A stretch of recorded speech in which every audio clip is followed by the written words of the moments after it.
दिव्यता और मैम है, जब उनकी स्थिति देखी मैंने तो लगा कि कोशिश की जा सकती है। ऐसी बेटी भगवान सबको दे। कितने लोग फेल हुए, तो लास्ट ईयर मैं भी उनमें से। आप सोशल मीडिया को ऐसे नहीं बोल सकते कि नेगेटिव ही है, मेरे लिए तो अच्छा काम किया। मैंने बहुत परेशानी उठाई है मेरे बच्चे के लिए, मुझे बहुत अच्छा लगा। जर्नी स्टार्ट की थी तब ये भी नहीं पता था कि एक दिन में 2 पेपर अकेली बैठ के रोती थी। मेरे घर के हालात ज़्यादा अच्छे नहीं थे, आपको वही दिख रहा है। आज फेल होती, बार बार कोई आके पूछता कि कैसा लग रहा है तो अच्छा नहीं लगता। इस एग्जाम में सबसे ज़्यादा ज़रूरी फैमिली का सपोर्ट है। आपकी काबिलियत को हर कदम पे आप डाउट करेंगे। लोगों को देखा है फेल होते हुए, मैंने खुद को देखा है, मेरे लिए चीज़ नई थी सर। सोशल मीडिया ने इस मामले में मेरी थोड़ी मदद कर दी। पेरेंट्स का अब स्ट्रगल देखें ना सर, दूसरा आप देख रहे हैं, आपको ऐसा लग रहा है, मैंने तो बचपन से जो रेटिनल डिटैचमेंट की जो प्रॉब्लम है उसकी वजह से शाम के टाइम के जो भी एग्ज़ाम है उनमें मैं ज़्यादा प्रदर्शन में कितना भी पढ़ लो अच्छे से नहीं कर पाता। यानी भी मेरे लिए बहुत सी चीज़ें छोड़ दी, अपना पैशन छोड़। सरकारी स्कूल में पढ़ी हैं, सरकारी कॉलेजेस में पढ़ी हैं। अगर सारा खर्चा अगर मैं खुद करवा लूँगी तो इनके साथ नाइंसाफ़ी होगी सर। लेकिन परिवार मेरा सहयोग काफ़ी किया इन्होंने। ज़मीन तो ज़्यादा है नहीं सर, आधा एकड़ बोल सकते हैं, वो भी उसमें हम पशुपालन करते हैं तो भैंस का काम चल जाता है, तो हर चीज़ मोल आती है। एक दिन ज़्यादा पढ़ लिए तो दूसरे दिन उसका इम्पैक्ट पड़ेगा। जो नसें हैं वो फूल जाती हैं, मतलब अच्छा नहीं लगता, ऐसे रेड आई हो जाए तो मुझे मतलब पेट के बल सोना पड़ता है। जो बहाने बनाते हैं उनके लिए ये वीडियो है और इसमें आप देखेंगे किस तरीके से एक बेटी जो विपरीत परिस्थितियों में और शारीरिक संरचना जिस तरीके की है उसकी बावजूद इसके वो अब यूपीएससी में कमाल ढा रही है। फिलहाल हंसावास कला बाढ़डा क्षेत्र में मैं बैठा हूँ और सुनीता उर्फ टीना आजकल चर्चाओं का विषय है पूरे हरियाणा का। रैंक बेशक 958 रही हो, लेकिन उसकी स्थिति परिस्थिति ऐसी है कि फिलहाल वो टॉप पर कहला रही है इलाके में।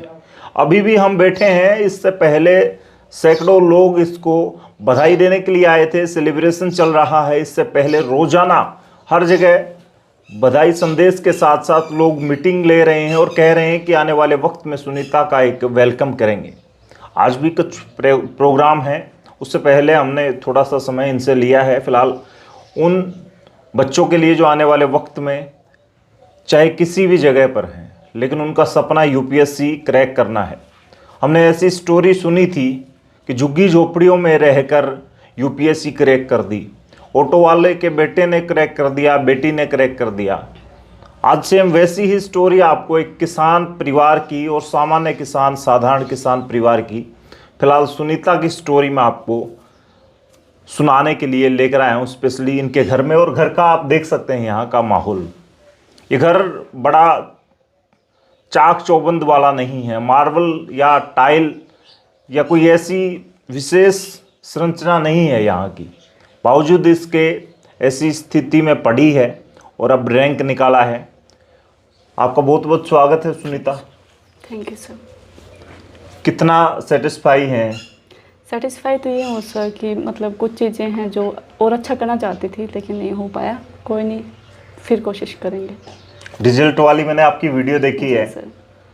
जब रिजल्ट देख रही थी तब यूँ लग रहा था कि ये चौथा अटेम्प्ट है, 3 अटेम्प्ट की तरह ही कहीं निकल ना जाए। हाँ जी सर।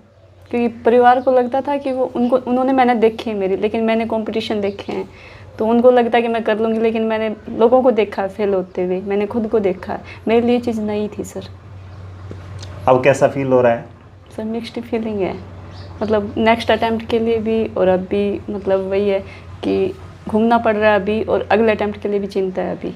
अच्छा, ये आपका चौथा अटेम्प्ट था? जी सर। इससे पहले आपका इंटरव्यू तक पहुंची थी या क्या स्टेज रहा था? नहीं सर, पहले जो था मैं जीएस में मैं काफ़ी अच्छे मार्जिन से पास हो रही थी, लेकिन मेरा सी सेट, क्योंकि मेरी जो रेटिनल डिटैचमेंट की जो प्रॉब्लम है उसकी वजह से शाम के टाइम के जो भी एग्ज़ाम हैं उनमें मैं ज़्यादा प्रदर्शन में कितना भी पढ़ लो अच्छे से नहीं कर पाती सर। तो रेटिनल इश्यू जो है वो फिलहाल वो भी दिक्कत है यहाँ पर सुनीता को। क्या है, थोड़ा सा विस्तार से बताएं, इसमें क्या दिक्कत होती है आपको? इसमें सर आपका जो पर्दा होता है, मेरा पर्दा बिल्कुल संकुचित है। तो मतलब जो भी है आँख में सबसे मेन पार्ट रेटिना ही होता है, जिससे मतलब अगर बाहर से कुछ देखें तो एक तरीके से सबसे मेन पार्ट यही है। अगर ये इसके कोई इलाज भी नहीं है। अच्छा जी। तो इससे परेशानी भी होती है आपको? जी सर। क्या परेशानी होती है, पढ़ने में या फिर दिनचर्या है उसको आगे कंटिन्यू करने इसके में? लिए सर एक तो मुझे मतलब पेट के बल सोना पड़ता है, मतलब काफ़ी टाइम, क्योंकि जब तक ब्लड सर्कुलेशन नहीं होगा नहीं तो आंखें फिर बिल्कुल अलग दिखेंगी। दूसरा सर, जैसे जैसे टाइम बीतता जाता है ना, शाम को सोते हैं सुबह उठते हैं तो थोड़ा फ्रेश नज़र आते हैं। धीरे धीरे जैसे जैसे टाइम बढ़ता जाएगा शाम तक जो नसें हैं वो फूल जाती हैं, मतलब अच्छा नहीं लगता, ऐसे रेड आई हो जाएंगी। और जो बाहर से बाहर से कम दिखेगा दूसरे को, लेकिन अंदर से बहुत परेशानी है। तो स्लीपिंग आवर्स भी हैं आपके, जी, वो आपको बढ़ाने पड़ते हैं? जी 10 से 12, 12 से 14 भी, क्योंकि अगर एक दिन ज़्यादा पढ़ लिए तो दूसरे दिन उसका इम्पैक्ट पड़ेगा। तो ज़्यादा पढ़ने का वक्त था नहीं आपके जी पास? सर। कितने घंटे पढ़ती थी इस रिजल्ट के लिए? सर बीच का अगर टाइम अगर काउंट ना करें तो मुझे 10 से 12 घंटे पढ़ना पड़ता था, क्योंकि मेरा वही उतना, मैं स्लो लर्नर भी बोल सकते हैं एक तरीके से, क्योंकि बीच में मुझे टाइम निकालना पड़ता था। अच्छा, जी। तो ये जो है पढ़ने का सिलसिला आपने खुद सेल्फ स्टडी से इसको कंटिन्यू किया? जी सर, मतलब घर वाले कोचिंग के लिए बोल रहे थे और किसी तरीके से कर भी लेते, लेकिन मेरा ये भी था कि मैं दूसरे के टाइम टेबल के हिसाब से मैं ज़्यादा नहीं कर पाती, क्योंकि मेरे खुद के पर्सनल इश्यूज हैं। और दूसरा सर, मेरे घर के हालात ज़्यादा अच्छे नहीं थे, आपको वही दिख रहा है क्या है, मतलब अब ज़्यादा बोलेंगे तो लोग बोलेंगे कि सही है या गलत है, जो भी है, क्योंकि हमारे मीडिया को क्या बोलते हैं ना कि गलत तरीके से प्रेजेंट कर रहे हैं, मतलब दिख नहीं रहा है, ऐसे है कि गरीब कहाँ से दिख रहे हैं। अब सर वही जो फीचर्स हैं वो हमारे पास नहीं है, वो तो भगवान ने दिए। कई इससे पहले कई बच्चों का जो यूपीएससी या फिर एचसीएस की परीक्षा पास करते हैं, उनके रूम अलग होते हैं, सेपरेट होते हैं, और स्टडी एरिया ही अलग होता है, उनका अलग अलग सुविधाएं होती हैं। आपके पास मेरे हिसाब से वो नहीं रही होंगी। जी नहीं सर, मेरा छोटा भतीजा है, वो हर 2-3 सेकंड में आके पूछता है सर, पर उसको ये है कि पढ़ते हैं बुआ जी। अगर मैं किसी तरह इधर उधर अगर घूम भी रही हूँ तो वो ये बोलेगा कि बुआ जी आप पढ़ लो, तो उनको ये है, लेकिन डिस्टर्बेंस तो उससे भी होता है सर। कोचिंग पैसों के लिए नहीं की, या फिर कोचिंग का इंटरेस्ट या ज़रूरत थी ही नहीं आपको? सर ज़रूरत थी, पैसे भी नहीं थे। आप देख सकते हैं, भैया हैं, भाभी हैं, भतीजा भी है। अगर सारा खर्चा अगर मैं खुद करवा लूँगी तो इनके साथ नाइंसाफ़ी होगी सर। लेकिन परिवार मेरा सहयोग काफ़ी किया, इन्होंने बोला भी भेज देंगे, लेकिन सर मेरे लिए वो फिजिबल नहीं था। तो इतने बड़े चैलेंज थे, और उसके बाद ये दिमाग में कहाँ से आया था कि यूपीएससी भी कोई परीक्षा होती है इस तरीके से, मुझे भी उसमें अप्लाई करना है फॉर्म? मेरे नाना फौजी थे सर, तो वो होता है ना कि मतलब मैं जब भी इंटरेक्शन करती थी, अब पता नहीं बच्चे होते हैं कुछ भी बोल लेते हैं, तो बोलते हैं एक दिन में बेटा अफसर बनेगा। तो मतलब उनकी 2016 में डेथ हो गई, फिर थोड़ा टूट गए। तो मैंने ग्रेजुएशन के टाइम पे भी नहीं सोचा, फिर पोस्ट ग्रेजुएशन की तब भी नहीं सोचा। फिर धीरे धीरे हुआ ना, मतलब जो दिव्या तौर मैम है, जब उनकी स्थिति देखी मैंने तो मुझे मतलब लगा कि कोशिश की जा सकती है, पहले रिजल्ट के बारे में क्या सोचें। तो आपके दिमाग में कितने साल पहले आया था कि यूपीएससी एग्ज़ाम मुझे देना है? मैंने 2021 में सोचा था सर, जब कोरोना के टाइम पे बच्चे कर रहे थे ना, तो मेरे कोरोना के टाइम पे भी हेल्थ इश्यूज बहुत हुए, तो मैंने सोचा कुछ है, होना है वो होना है, इसमें क्या कोशिश की जा सकती है। फिर मैंने 2022 में ट्राई किया सर, फिर मेरा अच्छा गया वो, लेकिन सीसेट में वही प्रॉब्लम हुई मुझे। 23 में भी मतलब मेरा, क्योंकि उस टाइम पे बहुत हार्ड लेवल का एग्जाम आता था मेरा। मैथ्स भी मैं थोड़ा वीक ही बोलूँगी, तो मुझे दूसरे जो कॉम्प्रिहेंशन है और रीजनिंग पे खेलना पड़ता था ज़्यादा, अब इसलिए सर।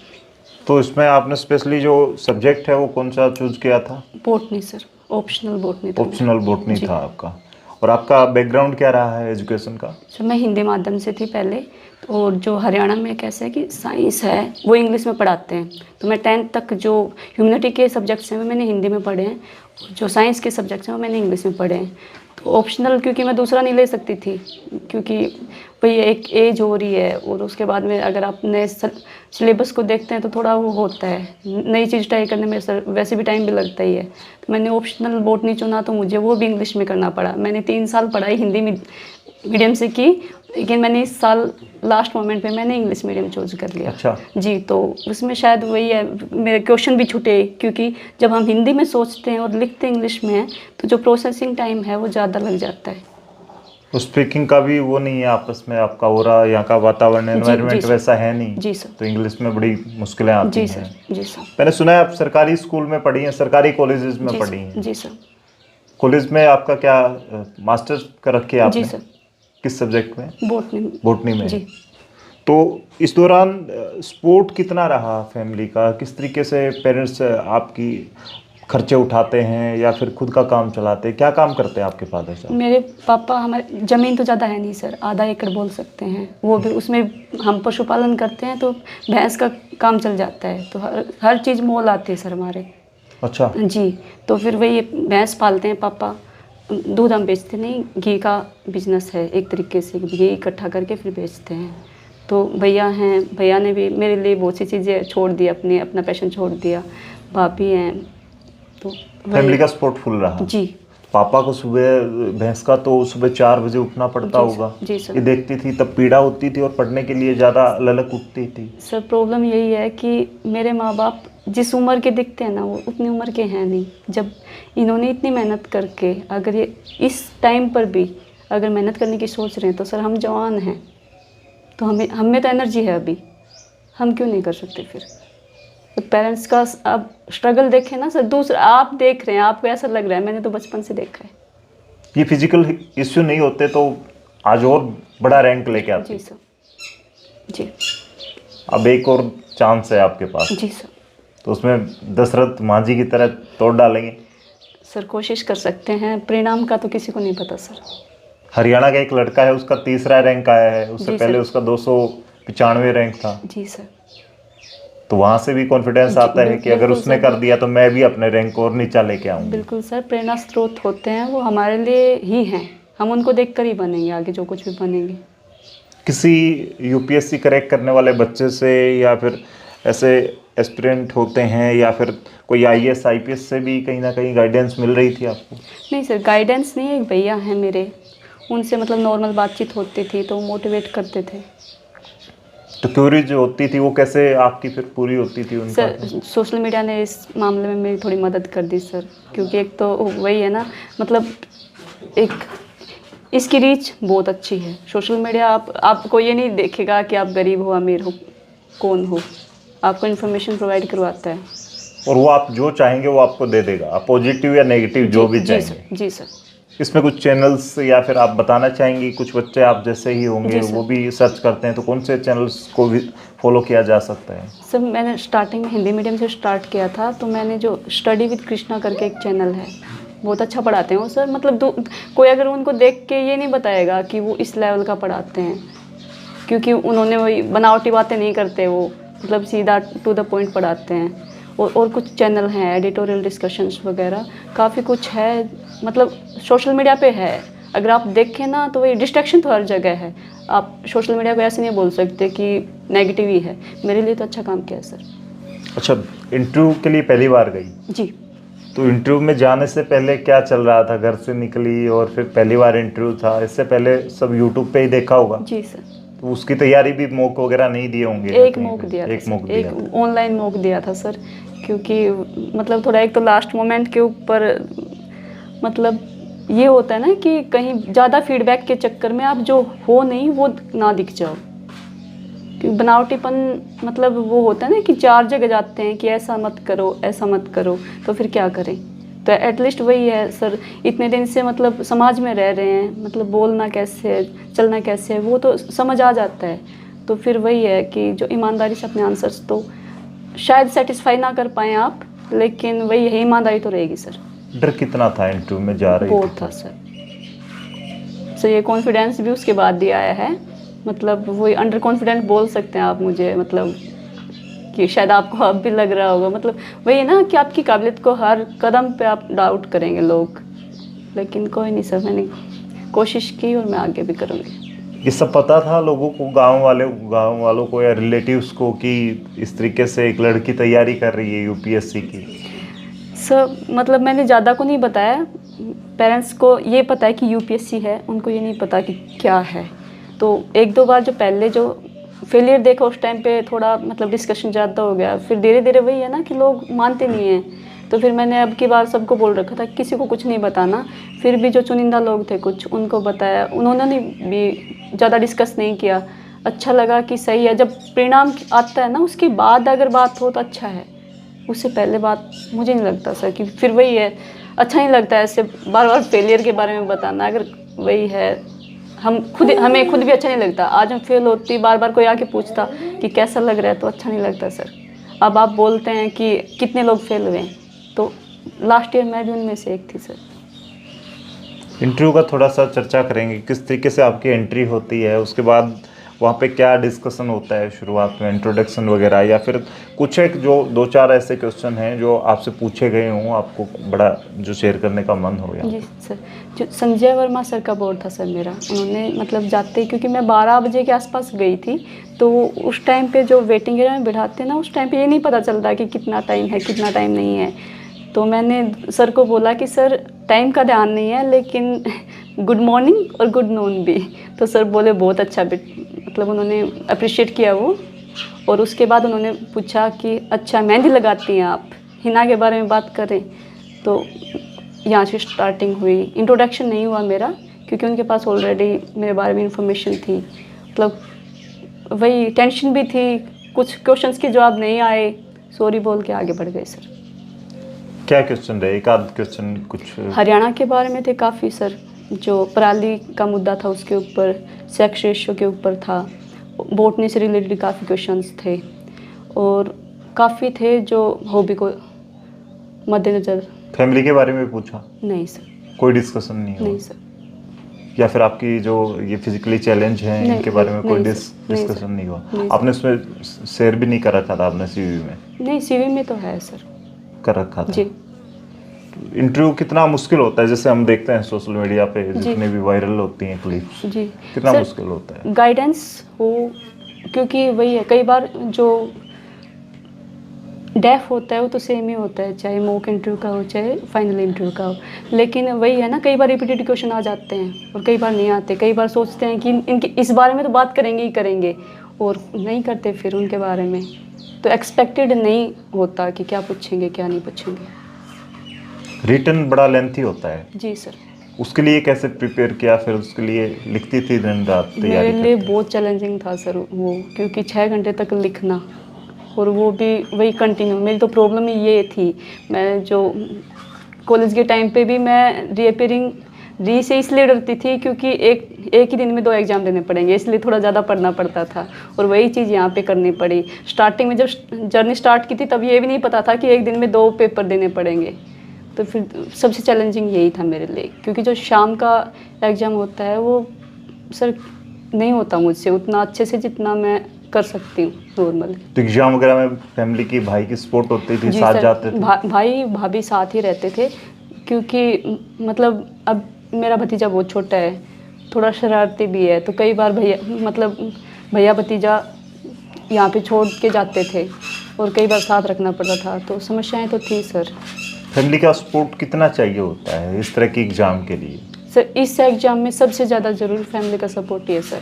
शायद संसाधन कम हो चल जाएगा, लेकिन फैमिली का सपोर्ट नहीं होगा तो सर, क्योंकि हर दिन हारना पड़ता है, फिर सुबह फिर से जीतने के लिए कोशिश करनी पड़ती है। जो बच्चे तैयारी कर रहे हैं जी सर, और खास करके जो बच्चे कुछ नहीं कर रहे, जी सर, उन दोनों तरह के बच्चों को, खास करके बेटियों को, क्या मैसेज देना चाहेंगी? सर बेटियों के लिए मैसेज ये है कि मतलब हर किसी का सपना सेम नहीं होता। किसी का सपना शादी करना है, आप करो, उसके बाद में भी आपके बच्चे हैं, अपने सपने बच्चों के जरिए भी पूरे करते हैं लोग। किसी का सपना है आर्मी में जाना, मतलब यूपीएससी कोई एंड नहीं है, मतलब ये है कि अंतिम मंजिल कोई नहीं है सर। आप कोशिश करें, आप जिस फील्ड में जाएंगे कमाल करेंगे। चलिए, फिलहाल हमारे साथ सुनीता थी और सुनीता की माँ मेरे साथ हैं। थोड़ा सा इनकी फैमिली में जो काम चलते हैं उसमें कितना पार्टिसिपेट करती थी वो भी बात करेंगे। क्या कहेंगे, आज बेटी कहीं ना कहीं अचीवमेंट के उस दौर में उसका पार्ट बन चुकी हैं। जो सपना होता है बड़ी बड़ी फैमिली का, करोड़पति लोगों का, IAS IPS और बड़े बड़े मंत्रियों के बच्चे ये एग्ज़ाम देते हैं और क्वालिफाई नहीं हो पाता। मुझे बहुत अच्छा लग रहा है। मैंने बहुत परेशानी उठाई है मेरे बच्चे के लिए, मुझे बहुत अच्छा लग रहा है। मैंने बहुत लोगों के ताने सुने हैं, और ऐसी बेटी भगवान सबको दे। रिजल्ट आया तब रोई आंसू? हाँ, रोई भी, और अब भी मुझे बहुत खुशी है। मैंने बहुत सुनी है सबकी। सुनीता सपोर्टिव कितनी है? घर के काम जब देखती थी कि पिताजी 4 बजे करते हैं? सपोर्टिव थी, करवाना भी चाहती थी, लेकिन मैं नहीं करवाती थी। मुझे लगता था कि मैं पढ़ी हूँ, मैं कुछ नहीं कर पाई, लेकिन मैं बेटी से कुछ ना कुछ करवाऊँ, मेरा नाम हो। आप भी पढ़ी लिखी हैं? हाँ, मैं +2 तक गई हूँ, +2 पूरी नहीं हुई मेरी, अदब में छुटवा दी थी। मैं सोचती हूँ मेरी बेटी करे, उसमें भी मेरी ही है, और मेरी बेटी को देखकर कोई और भी अपनी बेटी को पढ़ाए। सुबह जब ये उठती थी और लगातार पढ़ती थी, घर के हालातों को लेकर तकलीफ होती थी? एक पेरेंट्स को सबसे ज़्यादा ये होता है कि मेरे बच्चों को पता नहीं मैं क्या दे दूं, तब फील होता था ज़्यादा, कभी इमोशनल हो जाती थी कि बेटी के लिए कर नहीं पा रहे हम उतना जितना इसको चाहिए। हाँ, इमोशनल होती थी, बहुत होती थी, लेकिन इसको नहीं बताती थी, अकेली बैठ के रोती थी, इसको नहीं बताती थी। और मेरी बेटी ने बहुत कुछ देखा है, बहुत कुछ सहा है, बहुत कुछ सुना है, वो मुझे ही पता है, मैं बताना नहीं चाहती। ये नहीं होता एग्जाम तो कहीं ना कहीं टूट जाता पूरा परिवार। नहीं टूटता, नहीं, हौसला देते और आगे करता है। भगवान सबकी सुनता है, कभी तो सुनता ही। मेरी 30 साल में सुनी है भगवान ने, मैं बहुत खुश हूँ। सुनीता, बी प्लान भी लेके चल रहे थे साथ में कुछ कि ये नहीं हुआ तो मैं क्या करूँगी? सर मैंने हरियाणा में जो CET एग्ज़ाम होता है वो दे रखा है, उसमें अभी जो प्री का मार्क्स आए थे वो 80+ मार्क्स हैं मेरे, और मेरा नेट JRF भी क्लियर है। तो लेकिन मेरा टीचिंग का ये था कि सेकेंडरी था वो, मतलब एडमिनिस्ट्रेशन का था, क्योंकि मैं अपने जैसे लोगों की मदद करना चाहती थी, इसलिए थोड़ा UPSC को लेके था। एक हवा था, हवा भी है ही है रील्स देख के सर, लेकिन वही है, अगर एक बच्चा रील्स देखकर अगर मोटिवेशन लेके अगर आगे आ रहा है तो उसमें बुराई नहीं है। सुनीता, हमने ऐसी फैमिली से बच्चों को निकलते देखा है, कामयाब होते देखा है, उसके बाद जब हम IAS या IPS के ऑफिस में जाते हैं वहाँ माहौल अलग होता है। बाहर एक आपकी माता या पिता जैसे व्यक्ति बैठे रहते हैं, एंट्री मिल पाती है, कभी कभार 2-4 चक्कर भी काटने पड़ जाते हैं, कभी कभार उन तक वो समस्याएं पहुंच भी नहीं पाती। जी सर। उस कुर्सी पर जाने के बाद आपके मन में क्या है कि खास करके आपके जैसी फैमिली या एकदम लोकल बैकग्राउंड से जो लोग आएंगे उनके लिए क्या कुछ सोचा है? जी सर, एक तो सर जो एक है लैंग्वेज का जो इशू है, हम एक 80 साल के आदमी से जिसने पूरी ज़िंदगी लोकल लैंग्वेज में अपना जीवन बिता दिया, उससे अगर हम एक हाई फाई लैंग्वेज में बात करेंगे तो ना तो वो समझ पाएगा और ना हमें समझा पाएगा। सबसे पहले तो एक लैंग्वेज का बैरियर दूर करना है, और जब हम समस्या को समझ ही नहीं पाएंगे और अगर वो बताने में कंफर्टेबल ही नहीं होगा तो फिर किसी भी समस्या का कोई सॉल्यूशन नहीं हो पाएगा। दूसरा सर, पार्शियलिटी नहीं होनी चाहिए, मतलब वही है जो वहाँ तक जाता है ना, वो आप ये बताओ जो DC ऑफिस है या फिर कोई भी ऑफिस है उसके घर से कितना डिस्टेंस होता है, वो इंसान इतना तंग आ चुका होता है कि मतलब उसके जो आस पड़ोस के हैं, जो समाज के हैं, समाज से तो वो मतलब पहले से इतना पीड़ित तो है ही वो। अगर उसको हम इन सब चीज़ों में उलझाएंगे तो फिर वही है, फिर तो क्या फ़ायदा, क्या सुशासन फिर। अभी आपकी जो रैंक है उसमें आपको क्या लगता है कौन सी आपको पोजीशन मिलेगी? सर वो बाकी की जो लोग हैं उन्होंने क्या प्रेफर किया है उस पर डिपेंड करता है। उम्मीद है कुछ अच्छा मिले, कुछ अच्छा करने का मौका मिले मुझे। EWS में था आपका, जनरल में था? EWS sir.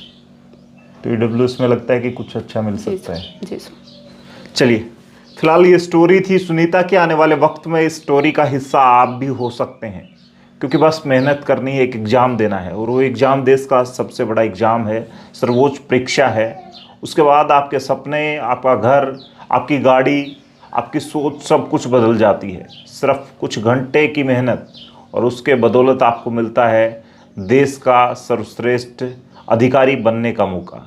सुनीता की स्टोरी बड़ी इमोशनल थी, बीच बीच में हमने भी अपने आंसू रोके हैं, और इसके घर के हालात जो आप शॉर्ट्स में देख रहे हैं वो कहीं ना कहीं सकारात्मक थे नहीं इस तरह की परीक्षा में पढ़ने वाले बच्चे के लिए। उसे 10-12 घंटे एकदम शांति, पीसफुल माहौल चाहिए होता है, और मेंटली प्रेशर, फिजिकली आदमी उतना स्ट्रांग होना चाहिए।